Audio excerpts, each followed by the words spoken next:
Hello, everyone, and happy Saturday. I'm going to just make sure we are live. I see it coming on board. We are on Facebook in both my group and personal page. Okay, we have live on LinkedIn and we are live on YouTube as well.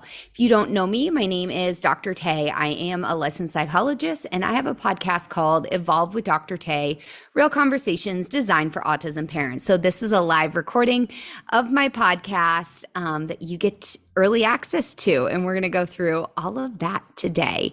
So I, at the end of this, typically do a live Q&A in my Facebook community at facebook.com/groups/evolve autism. You can go join us there. If you're watching this on a public platform like my personal Facebook page, LinkedIn, or YouTube, share it with a parent who might need to hear this, particularly a parent of an autistic child or a parent that has concerns. All right, we're going to go ahead and dive in. All right, y'all, this is another episode today, and this one was inspired. I was taking a walk. It's a Saturday when I'm recording this. And all of a sudden, I was listening to a podcast, and then I got this inspired idea that we need to talk about the obligation cycle. So, are you in obligation as a parent of an autistic child? That is the question.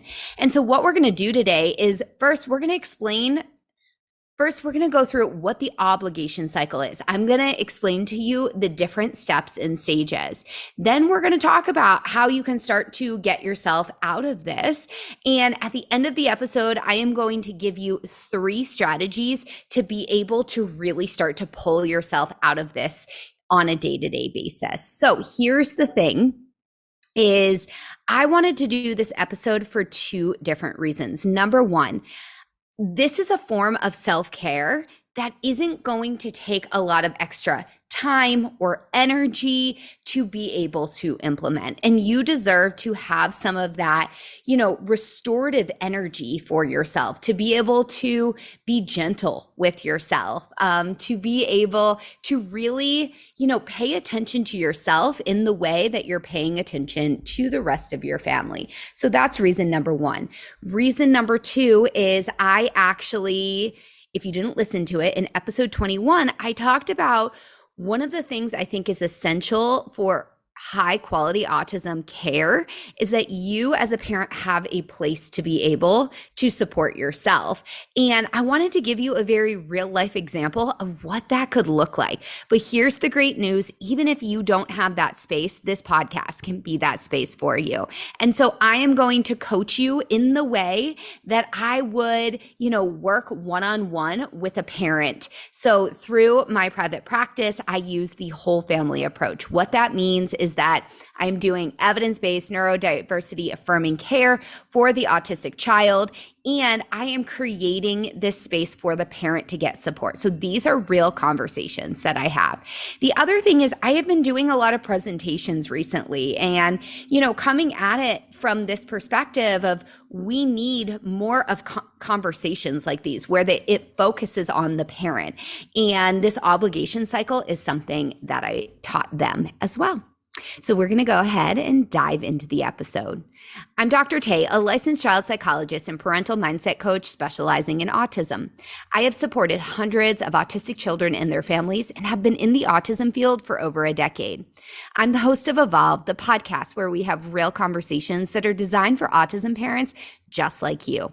Each week, we will discuss topics that directly impact your life, from providing psychoeducation about autism and neurodiversity to talking about your personal growth, well-being, and evolution as a parent. We dive into it all. Just keep in mind, nothing shared on this podcast is clinical advice, and you should consult with a medical or mental health provider if you need support. Now, let's get to talking about the obligation cycle. So first off, what is the obligation cycle? That's what we're going to dive into.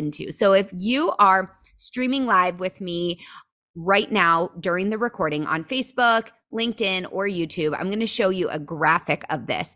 If you are listening once this podcast episode airs, I'm going to tell you to head over to my social media. In particular, head on over to Instagram. It's at @the_Tay, and you're going to see this graphic on my Instagram feed, or if you follow me on another social media platform, you will see it there as well. So, what is the obligation cycle? And this is this idea of, how we ultimately come at different responsibilities, different things, that are things that, so to speak, we have to do. But that is exactly the thing with this is, yes, there are responsibilities. There are things that, are really important that you can complete and that you follow through. In point, one example of this is your child's therapy. If they're in speech therapy, occupational therapy, they're working with a psychologist like I am, whatever it is, they need to go to a medical appointment. Those are things that, ultimately are going to serve your family to do, right? And at the same time, it's really easy to have this idea of have to, should, I must, I need to. And so this might be like, oh my gosh, I need to call the pediatrician to, get a referral for an AAC device. Or, oh my gosh, I have so much to do right now. Oh my gosh, I shouldn't be, doing something for myself. I shouldn't be taking a bath right now because I should be doing something for my child. Or I have to get my child to therapy today. Or literally, I'm going to be such a bad mom. All of these, again, have to, should, must, need to. This comes into play. And so this is the general cycle that happens as a result of it. Again, if you're listening to the podcast right now, head on over to my Instagram so you can kind of check this out while you're listening to the podcast. So here's the thing. Again, there are things that are responsibilities, but they don't have to be obligations. And that obligation kind of comes in two forms, where you think you have no choice but to do it. Or the other thing is that there's some really negative consequence if you don't do it. Again, that idea of I have to take my kid to therapy or I'm a bad mom. Instantly, that shame comes into play. All right. And so our thoughts are really powerful and our thoughts are connected to how we feel. And so if we are in this cycle of obligation, we are having these thoughts, what happens is our bodies become so stressed and then that stress builds up. And then ultimately we end up doing even more things out of obligation because we're stressed and overwhelmed and we get stuck there. So let's dive in a little bit more than what happens when we have these thoughts of have to, should, must, need to. Then you go into overdrive to get it all done. How many times have you had a to-do list that was a mile long and you're like, oh my God, there's so much I have to do. And you're almost like panicking over it, right? You feel like frantic. You feel like there's not enough time in the day. You're looking at it. You're obsessing about it. You're going through it over and over and over again and just being like, I don't get how I'm going to do this, right? What a shitty feeling that is. And listen, we're all guilty of that. I'm sitting here recording this podcast right now. I'm going to tell you the week before last, like I was here and it happens. We're humans, right? And with this human experience means we're not going to be perfect all the time. And why I'm sharing this with you today is so you can begin to build awareness, because awareness is always the first step to change. Without being aware of something, you aren't going to change it. You aren't going to shift it. And so that is a huge part of this. And so you overdrive to get it all done. You push yourself. And often what happens we see is you push yourself beyond the max limit. The really ironic thing is when I was in this 2 weeks ago, I'm just going to be really honest with y'all, because I feel like I don't know, like so many of you I have conversations with on my social media, and I feel like we've become friends. And that's the thing. I am here to let you know that you aren't alone in this journey. And as you guys probably know, if you've been listening to this podcast, I am not a parent of an autistic child. I just work with a lot of them. I also grew up with a sibling who was diagnosed with autism at 23 months of age. So, but I'm in this with you. I'm in this journey with you. And yes, I'm here to help you. And I also want you to know, like, just because I share something doesn't mean I'm perfect at it either. And so I found myself wanting to stay up late, but then I was exhausted and all I was doing was thinking about it. And then I'd finally go to bed and I'd have so much guilt over not actually getting it done that then like it was this like dreadful cycle. So then I'd wake up the next morning being like, today has to be the most productive day ever. Well, guess what? That instantly shut me down because there was so much pressure that, and then I wanted to get it perfect and like control it all. How many like type A people do I have listening to this right now where you just want to control it all? And that control then is making you kind of feel like you need to hold on to everything and obsess about everything. And it doesn't actually create productivity. But then at some point, maybe it clicks where you're like, okay, I really have to do this. But then, so you push yourself, right? Guess what happens next? What the next stage is burnout. This is inevitable. If you push yourself beyond your limits, burnout is inevitable. And burnout can have many different forms. It might look like, you are exploding at someone else and you might be like, what is wrong with me? It might be this feeling of just being off. It might be this feeling of being lethargic. It might be just a lot of guilt and shame, but you have no energy to actually do anything. It might look like just feeling really low energy or low mood and not knowing why.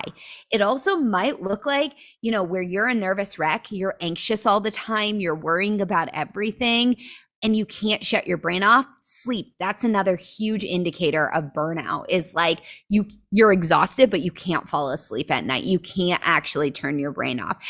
So many examples of burnout, but I'm telling you, if you push your body past its limit, it's got to recover somehow. And so that's what happens is then we feel this burnout and then we go into stage 4, which means we have to take a break to recover because our body can only function above a certain level for so long. It's just like physiologically, that's what happens. And mentally as well. And so you end up needing to recover.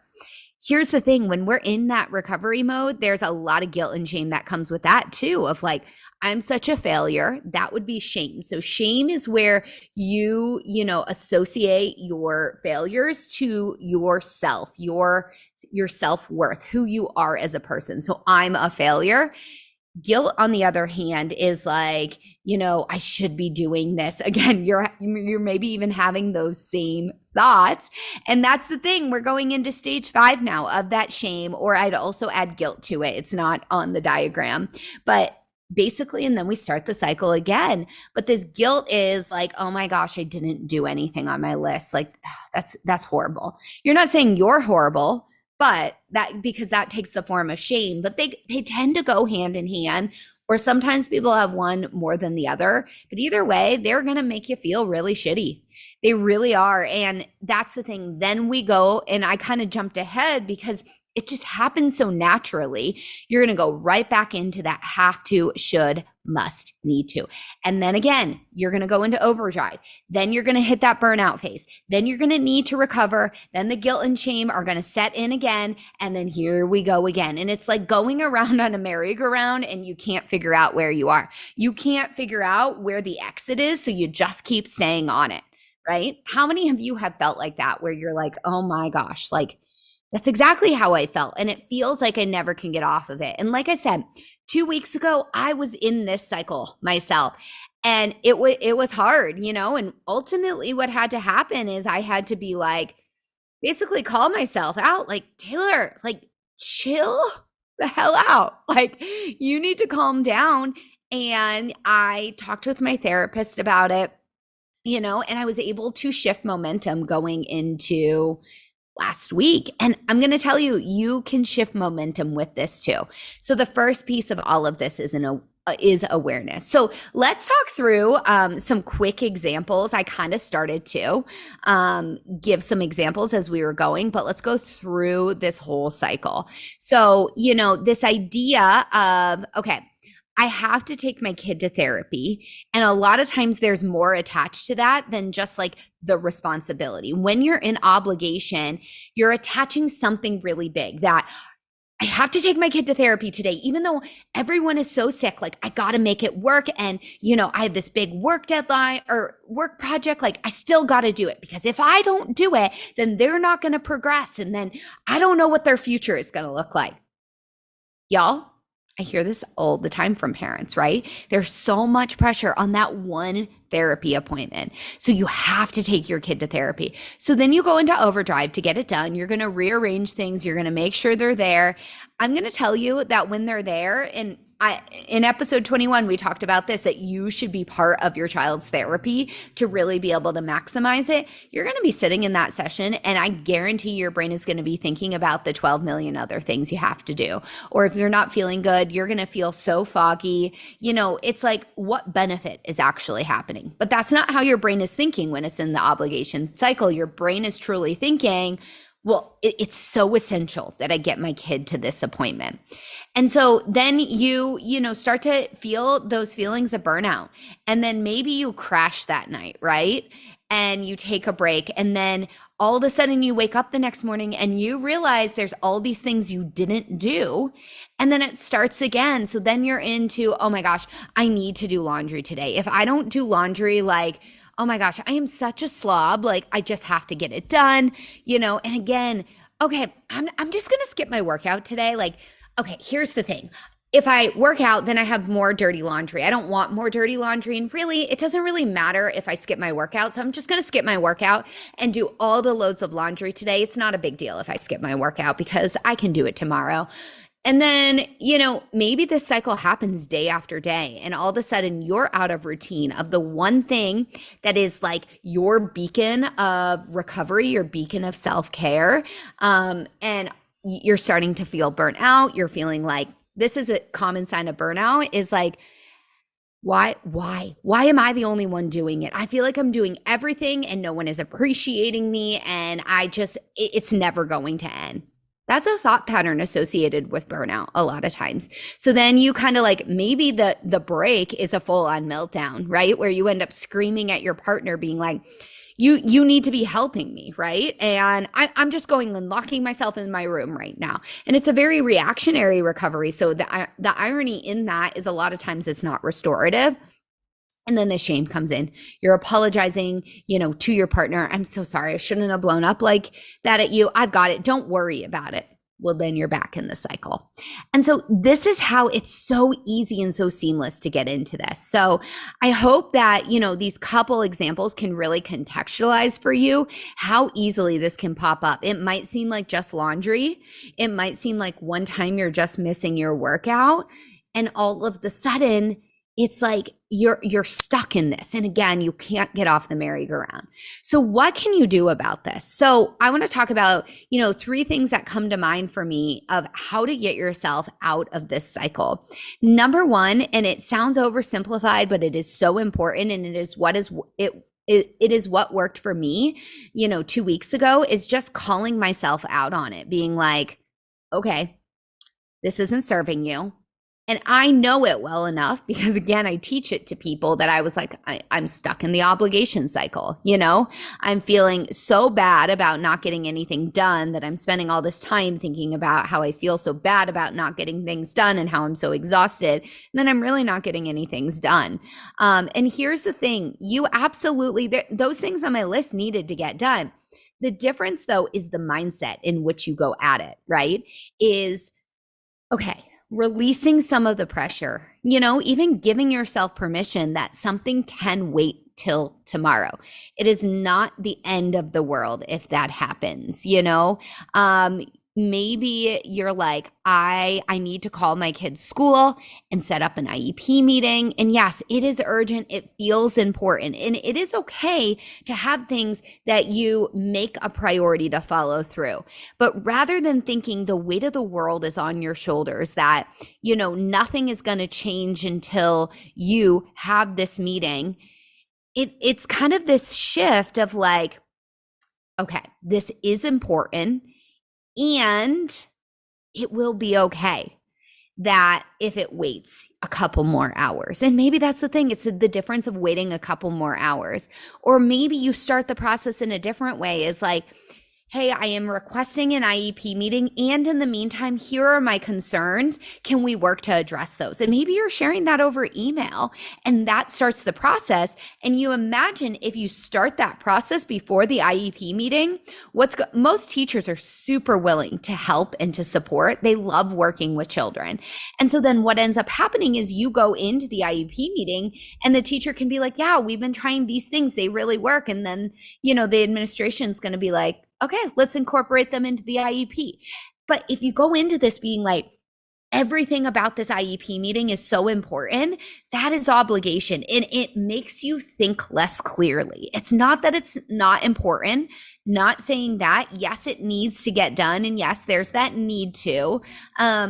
Even sometimes we have to have that doorbell of awareness, have that lingo click in our brain. So really what we want to do is we want to replace the language of I get to, I choose to, I want to. So you want to email, the team about having an IEP meeting because you see the benefits. And so there's this idea, I'm reading this book right now called The Gap and the Gain. And I love it. Is like a lot of times what the gap is we are focused on, our progress relative to the ideal. And we're seeing how far it is until we achieve that.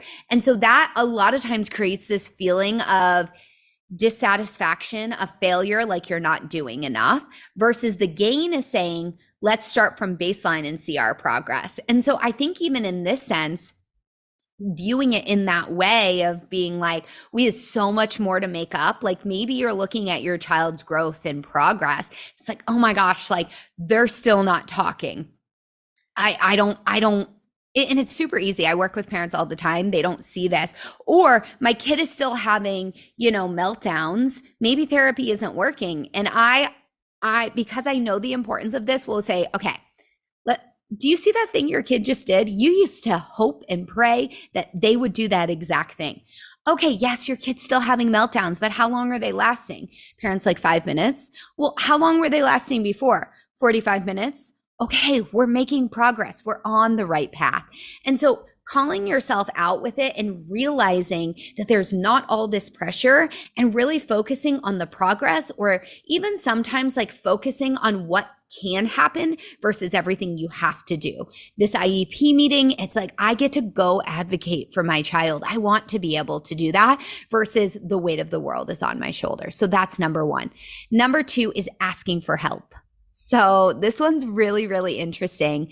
Again, something I talk with parents about all the time is, especially, I will say I see this in this pattern with moms versus dads, of moms being like, right, but I just do everything. I need my husband to step in. I want him just to know what to do. And I'm like, I understand that. And it doesn't feel fair because you're constantly reading everyone else's minds.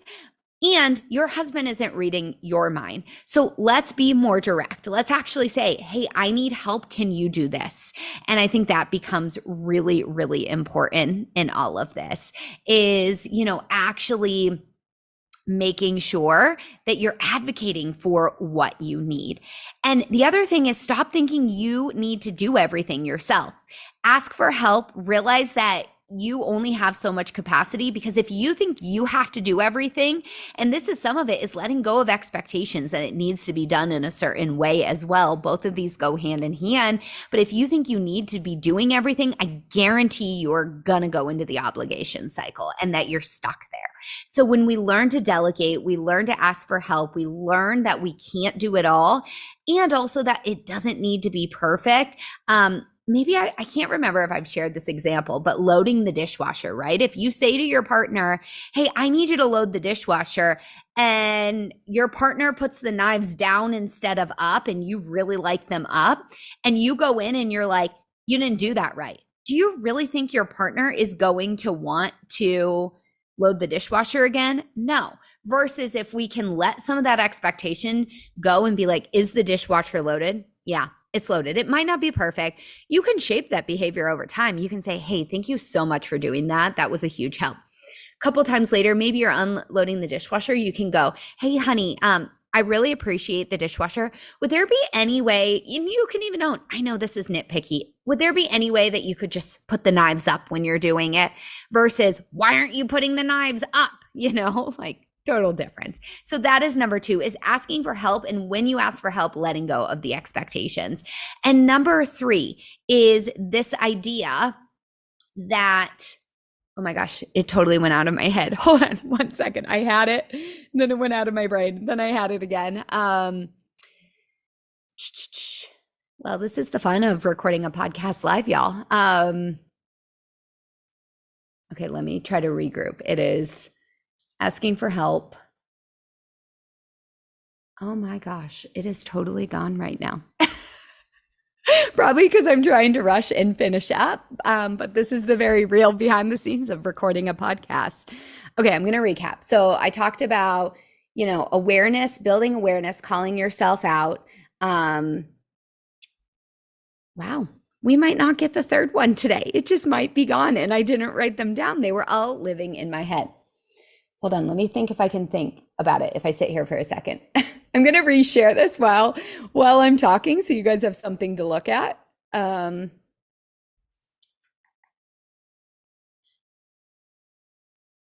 Oh, I got it. Okay. And number 3 is this idea of the obligation cycle. What ends up happening is you end up pushing yourself past your limits, and then you need a day to recover. How many of you guys have done this where it's like you have a really productive day and then you have a few really unproductive days?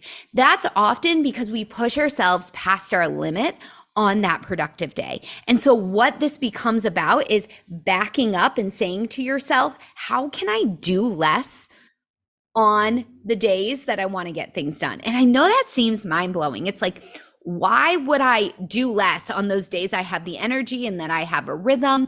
Well, you're going to do less because you're actually an obligation, most likely when you're having those really productive days. Now, that's not to say you can't have productivity without obligation. You absolutely can.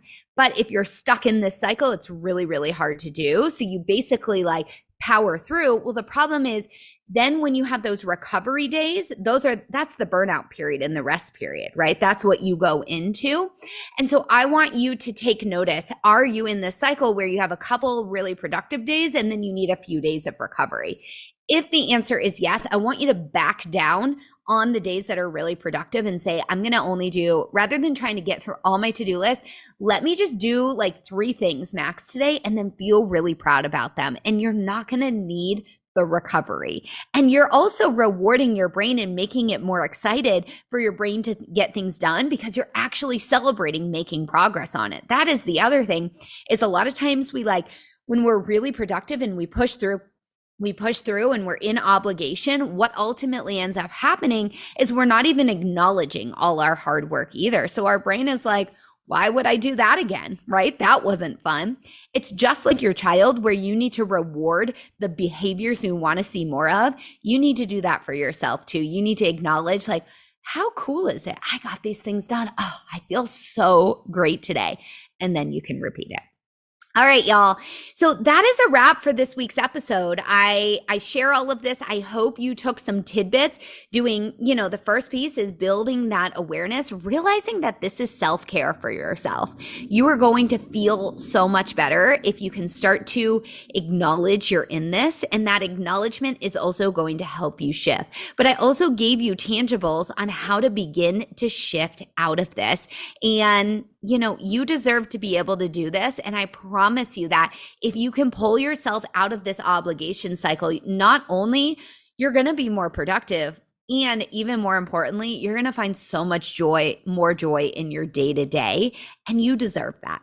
All right. I will see you all next week. Thank you so, so much for being here.